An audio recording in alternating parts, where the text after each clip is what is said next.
All right, how's everyone doing? I am Rich CELENZA. Thanks for checking out my channel. So, today I kind of wanted to do a podcast regarding my upbringing and hanging out in comedy clubs. A lot of times people, they live in different environments. And I definitely grew up in a different environment. If you listen to any of my podcasts, my father owned a nightclub and my mother was very religious. So they also got divorced when I was younger, around 5 or 6 years old. So, to make a long story short, I kind of lived in two opposite, I guess you could say, lifestyles, which I quite enjoyed and loved very much. Even though my mother a lot of times still wants to give my father a beating as a joke because of the surroundings I may have been in. But at the same time, I think with her, religion and, really obsession with religion, someone could say the same as a joke to her. Why did you put him through that? But it's not torture either way. It was wonderful. I loved my childhood. But what I want to talk about, because I think, we always talk about programming, or I do. And I think I was really kind of programmed by comedians to a certain degree because I was around them. And I'm not saying I hung out in a comedy club constantly by any means, but I hung out with my father who loved comedians. And one of the first movies I ever remember going to see was Lenny, with Dustin Hoffman playing Lenny Bruce. And I was so little, I think I was either 4 or 5 years old. I went to see that, and I'm not saying it's appropriate for young boys or any child to go see that, but I think my father thought I'd fall asleep rather quickly because sometimes he would take me to the movies when I was younger. I was very quiet, and I would fall asleep in his lap or just lay down. I was so short, I remember I was standing on the chair, and he was had his arm around me, and I was just watching it. And, you're watching some trailers, but I remember that was really the first time I really remember going to a movie and being like, oh my God, what is this? It was in black and white.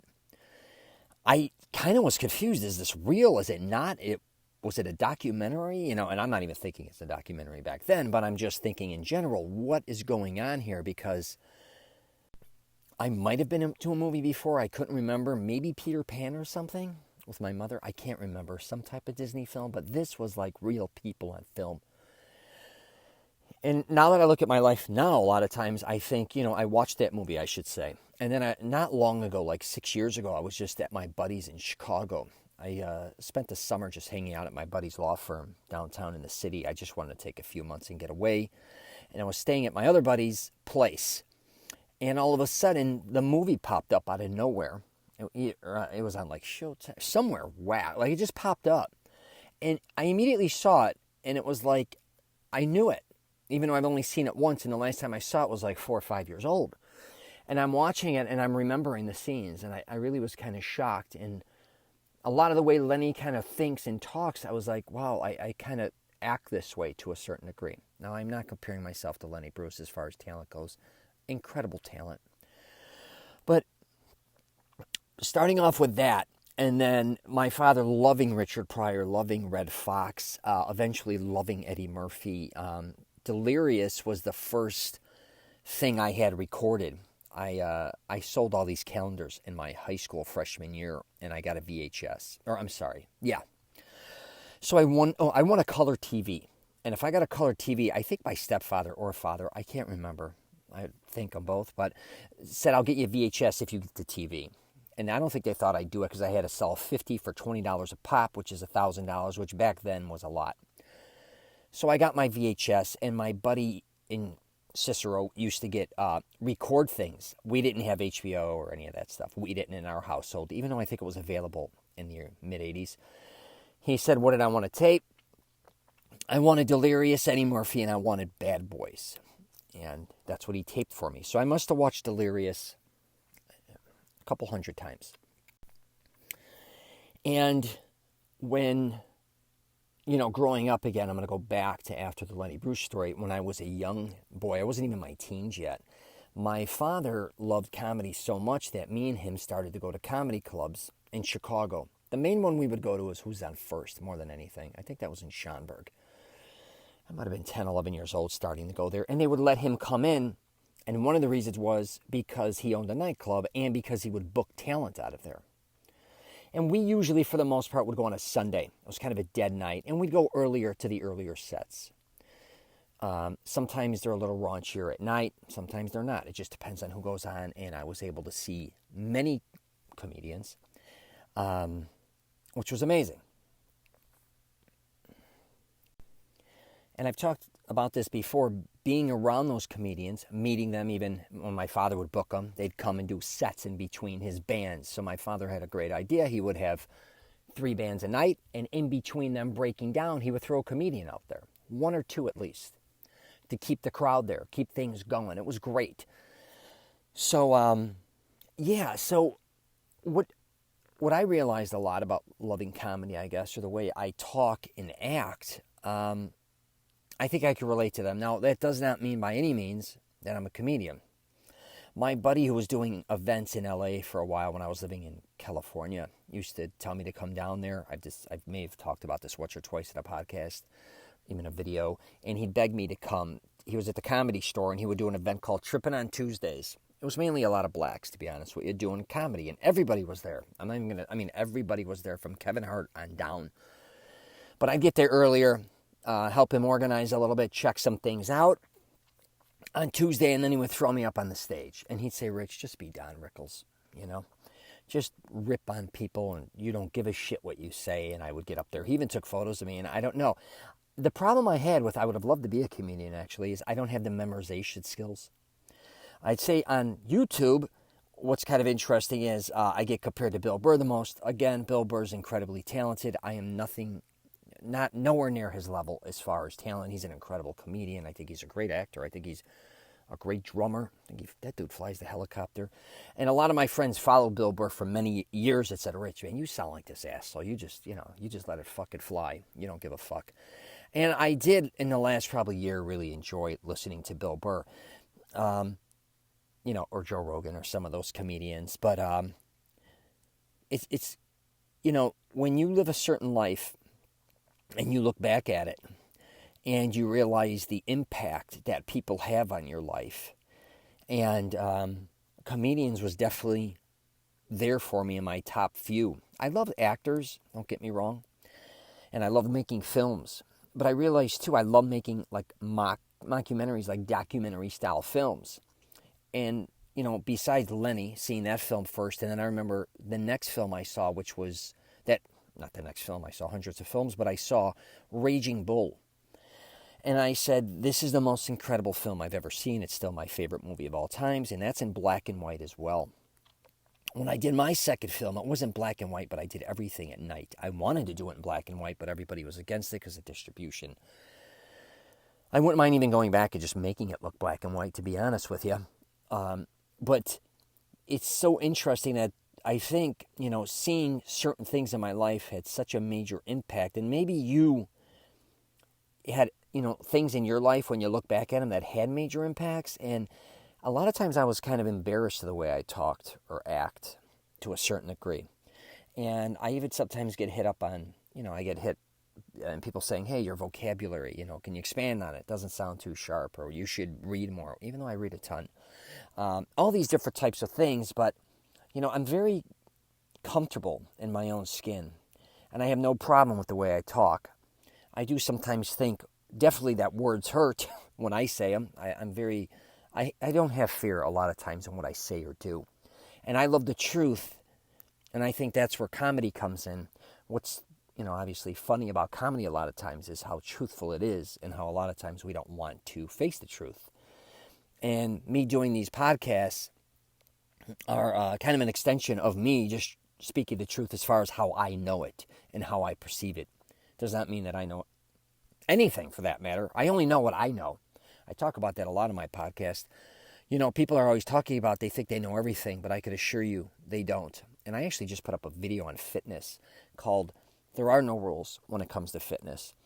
And when it comes to dialogue, or just being funny, not being funny, or just learning how to speak and listen to different people, there are no rules to a certain degree. Of course, if you're in certain events and you're talking to certain people, I don't care if it's your family members, friends, colleagues at work, of course we have a certain demeanor. But I think by me growing up, maybe around comedians, gave me the freedom to talk the way I chose to talk. Because I seen a lot of my friends, and even family members growing up in, an Italian household. I didn't talk for long periods of time when I was younger. I basically just listened. My father talks about it to this day. But when I did decide to start talking, I honestly knew, and a lot of it had to be the way I had expressed myself, and I think the way I've expressed myself was a mixture of my immigrant grandfather, Grandpa Joe. Obviously, I sound a lot like my father, but it was me. You know what I mean? It was like all these different people that I was able to kind of, and I'm not saying emulate, but I felt a certain way that how I wanted to talk even as a young boy, which was very rough. And I had a lot of problems with a lot of teachers. I had a lot of problems with adults. But the reality was I was usually, for the most part, mainly surrounded by adults in my father's nightclub or with my mother and her religious crowds.